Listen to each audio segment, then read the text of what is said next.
आज का दंगल दुनिया में चल रही एक ऐसी जंग पर है जिसका बड़ा असर भारत पर पड़ने की आशंका है। इजरायल और ईरान की जंग पिछले 5 दिनों से चल रही है। इसके थमने के आसार नहीं दिखते, क्योंकि एक तरफ इजरायल ईरान के टॉप कमांडर को 5 दिन के अंदर मार गिराता है, तो ईरान मोसाद के हेडक्वार्टर पर हमले का दावा करता है। इजरायली पीएम ईरान में युद्ध के खात्मे के 3 टारगेट गिनाते हैं, तो ईरान अमेरिका तक को खामियाजा भुगतने की चेतावनी दे रहा है। उधर युद्ध के सूत्रधार अमेरिकी राष्ट्रपति ट्रंप को सिर्फ डील की फिक्र है। उनकी एकमात्र शर्त है कि न्यूक्लियर डील पर ईरान राजी हो, वरना तबाह होता रहेगा। मतलब यह कि फिलहाल जंग थमती नहीं दिख रही। ऐसे में भारत के नजरिए से इस जंग का क्या असर हो सकता है, क्या मतलब निकल सकता है, इसे लेकर भारत में फिक्र बढ़ती जा रही है। विदेश मंत्रालय से लेकर वाणिज्य मंत्रालय तक की नजर युद्ध के हालात पर बनी हुई है। स्टेक होल्डर्स की मीटिंग भी बुलाई जा रही है। खुद पीएम मोदी अपने विदेश दौरे के दौरान साइप्रस में कह चुके हैं कि यह युद्ध का दौर नहीं है, क्योंकि एक तो भारत कहीं भी युद्ध का पक्षधर नहीं है, और दूसरा ये कि जो जंग हो रही है इन दोनों ही देशों से भारत के कारोबारी, सामरिक, रणनीतिक और पारंपरिक हित जुड़े हुए हैं। तीसरा ये कि जंग अगर लंबी चली तो उसका असर दुनिया में तेज गति से बढ़ती भारत की इकोनॉमी पर भी पड़ेगा। इस लिहाज से भारत फौरन इस जंग में युद्ध विराम चाहेगा। लेकिन हालात क्या कहते हैं? भारत को जंग तेज होने की सूरत में क्या एहतियातन कदम उठाने पड़ सकते हैं? और ईरान इजरायल की जंग का भारत में कहां तक असर पहुंचेगा? इन्हीं तमाम सवालों पर विशेषज्ञ मेहमानों के साथ हम चर्चा करेंगे। ईरान में फंसे भारतीय विद्यार्थियों की सुरक्षित वापसी को लेकर भी क्या प्रयास चल रहे हैं और क्या हालात है, ये विद्यार्थियों की जुबानी भी हम सुनेंगे। लेकिन पहले यह रिपोर्ट देखते हैं। इजराइल और ईरान की जंग के 5 दिन हो गए। दोनों ओर से सैकड़ों मिसाइलें दागी जा चुकी हैं, दर्जनों मौत हो चुकी है, करोड़ों का नुकसान हो चुका है, मगर कोई थमने का नाम नहीं ले रहा। युद्ध विराम का इंतजार पूरी दुनिया कर रही है। सबसे ज्यादा तनाव भारत को है, क्योंकि इस जंग में बिना लड़े भारत को बड़ा नुकसान होने की आशंका है। ईरान इजराइल की जंग में भारत का घाटा ट्रंप का तो कुछ नहीं जाता, क्योंकि इजराइल और ईरान दोनों ऐसे मुल्क हैं जिनसे भारत के कारोबारी, ऐतिहासिक और पारंपरिक रिश्ते हैं। लिहाजा जंग हो रही है तो भारत को 3 मोर्चों पर नुकसान की आशंका बढ़ती जा रही है। इसमें पहला है भारत की इकोनॉमी, जिस पर जंग का बुरा असर पड़ेगा। दूसरा है भारत का विदेशी कारोबार, और तीसरा है इंटरनेट कनेक्टिविटी। इसमें सबसे ज्यादा फिक्र फिलहाल तेल और गैस को लेकर हो रही है, क्योंकि भारत को आने वाला 40% कच्चा तेल और 54% एलएनजी इसी होर्मुज की खाड़ी से होकर आता है, जो ईरान और ओमान के बीच है। इस रूट से सिर्फ ईरानी कच्चा तेल ही नहीं, बल्कि यूएई और कतर से आने वाली गैस भी भारत को मिलती है। मात्र 20 से 21 किलोमीटर के इस रूट के ऊपर डिस्टर्बेंस का मतलब भारत को ईंधन आपूर्ति में मुश्किलों का सामना करना पड़ सकता है, क्योंकि एक तो जंग की शुरुआत भर से इंटरनेशनल मार्केट में तेल 9% और कच्चा तेल $6 प्रति बैरल बढ़कर $78 बैरल पार कर गया है। ऐसे में जो ईरान ग्लोबल प्रोडक्शन का 3% यानी 33 लाख बैरल रोज कच्चा तेल उत्पादन करता है, जंग बढ़ने पर उत्पादन पर असर पड़ेगा, नुकसान भारत को उठाना पड़ेगा।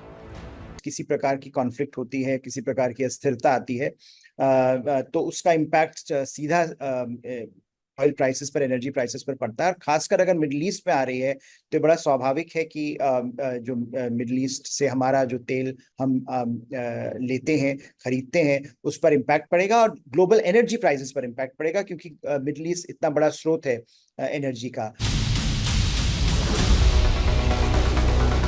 बारूदों की बारिश इजराइल में हो या ईरान में, नुकसान हिंदुस्तान का भी हो रहा है, क्योंकि दोनों ही मुल्कों से भारत के रिश्ते गहरे हैं।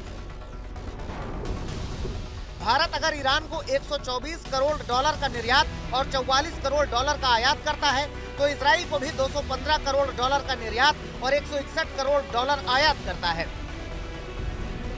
जंग की सूरत में भारत को दोनों मुल्कों में हो रहे नुकसान का खामियाजा उठाना पड़ रहा है, क्योंकि ईरान पर हो रहे प्रहार से जैसे होर्मुज की खाड़ी पर खतरा है, उसी तरह इजराइल पर ईरानी प्रहार के बाद यमन और जिबूती के बीच के बाबल मंदेब खाड़ी वाले रूट पर भी असर पड़ने का खतरा बढ़ता जा रहा है।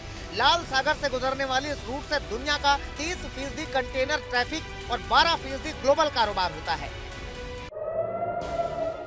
और ये जंग नहीं थमी तो भारत को सिर्फ ईरान या इजराइल से होने वाले द्विपक्षीय कारोबार पर ही नहीं, जीडीपी विकास दर तक पर असर पड़ सकता है, क्योंकि जंग भड़कने की सूरत में एक और बड़ा खतरा समंदर के नीचे है। ईरान इजराइल युद्ध के और बढ़ने पर भारत के सामने एक और खतरा समंदर के अंदर बिछे इंटरनेट केबल्स को लेकर भी है, क्योंकि ग्लोबल इंटरनेट और डेटा ट्रैफिक का 95% समंदर के अंदर केबल पर निर्भर करता है। इसमें Europe India gateway, fibre optic link around globe, south east Asia, middle east, western Europe 5, ये सभी ऐसे केबल नेटवर्क हैं जो इजराइल और ईरान के समुद्री कॉरिडोर से गुजरते हैं। यूरोप और एशिया को जोड़ने वाले ये केबल्स लाल सागर, ओमान की खाड़ी और होर्मुज खाड़ी से गुजरते हैं। और अगर अमेरिका के उकसावे में ईरान पर इजरायली हमला बढ़ता है तो युद्ध का तनाव यमन के हूती विद्रोहियों तक पहुंचेगा, जो ईरान के समर्थक हैं। इन विद्रोहियों ने पहले भी लाल सागर में समुद्री केबल्स को प्रभावित किया था, जिसका महंगा असर भारत पर भी पड़ा था। खासकर भारत जैसे डिजिटल इकोनॉमी में, जिसका जीडीपी में 245 अरब डॉलर का योगदान है, उसका एक केबल भी प्रभावित होता है तो बैंडविड्थ में 70% असर पड़ने का खतरा होता है। और ये खतरा इसलिए ज्यादा है क्योंकि भारत के ग्लोबल डेटा फ्लो का 90% मिडिल ईस्ट के रास्ते ही आता है। बम के ये धमाके तेहरान में हो रहे हो या तेल अवीव में, इन धमाकों में जान का खतरा भारतीयों को भी है, क्योंकि बड़ी संख्या में भारत के विद्यार्थी दोनों ही देशों में मौजूद हैं। ईरान में तेहरान यूनिवर्सिटी में भारतीय बच्चे हैं तो इजराइल के तेल अवीव यूनिवर्सिटी में भी हैं। ईरान के इस्लामिक आजाद यूनिवर्सिटी में हैं तो इजराइल के हिब्रू यूनिवर्सिटी में भी हैं। ईरान के हमादान गोलिस्तान केरमान यूनिवर्सिटी में हैं तो इजराइल इंस्टीट्यूट ऑफ टेक्नोलॉजी में भी हैं।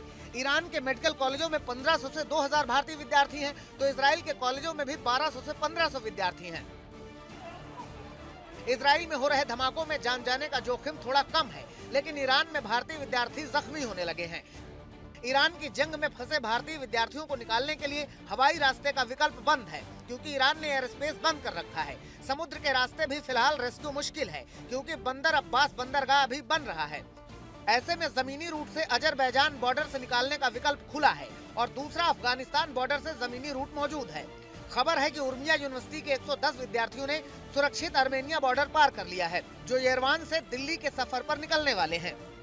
दिल्ली से ऐश्वर्या पालीवाल और प्रणव उपाध्याय के साथ आज तक ब्यूरो।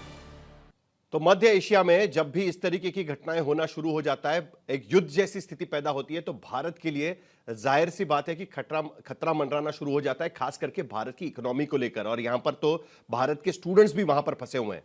तो ये युद्ध, इजराइल और ईरान के बीच का ये युद्ध भारत के लिए क्या खतरा लेकर आया हुआ है, भारत को और क्या करना चाहिए, उस पर हम बातचीत करेंगे।